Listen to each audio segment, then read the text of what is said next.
This is Poland, but it is the September the 1st, 1939, and the country is about to experience one of the worst days in its history. After the staged provocation in Gliwice, the Wehrmacht begins fall vice. The German Wehrmacht assembled 5 armies to conquer the country, numbering around 1.5 million men. In the north, there was an Army Group North commanded by the Fedor von Bock. It consisted of the 4th and 3rd Army. Meanwhile, in the south, all 3 armies grouped in the Army Group South were under von Rundstedt's command.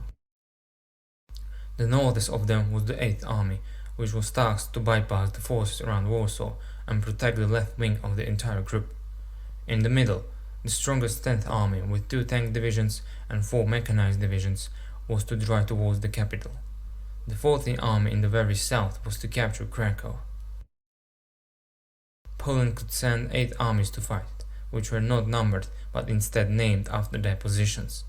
From the north, there was the Pomerian Army, the Poznan Army, the Lodz Army, the Krakow Army, the Carpathian Army, and against the East Prussia there was Modlin and Narew Army, and the Prussia Army, which was a strategic reserve.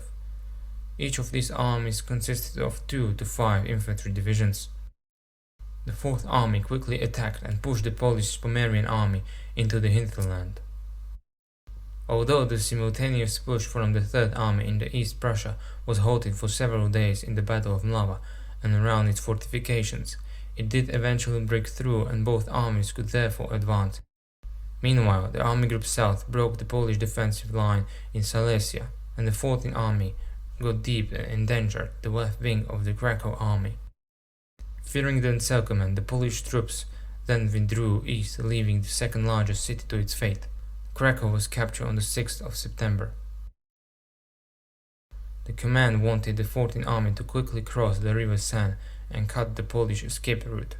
The move, however, did not go well because Marshal Rich-Śmigły, commander of the Polish forces, had ordered the general withdrawal behind the Vistula and San rivers. On the 8th of September, the German tanks were getting close to the suburbs of Warsaw, but failed to enter the city. The quick progress of the German corps outran 2 Polish armies, which stayed far west. It was Pomerian and almost intact Poznan army. Both armies were to retreat and strengthen the defense of Warsaw, but General Kuceba realized that the 8th Army has a weakened left wing and therefore ordered an attack. The biggest battle of the entire invasion was to begin. After the promising start, the Battle of Bzura ended as German victory when the 10th Army digressed west and closed the pocket. The key to the German victory was essentially better maneuverability of the tank divisions and the air superiority of the German Luftwaffe. The Germans eventually captured 150,000 Polish troops, and the Pomerian and Poznan armies virtually ceased to exist.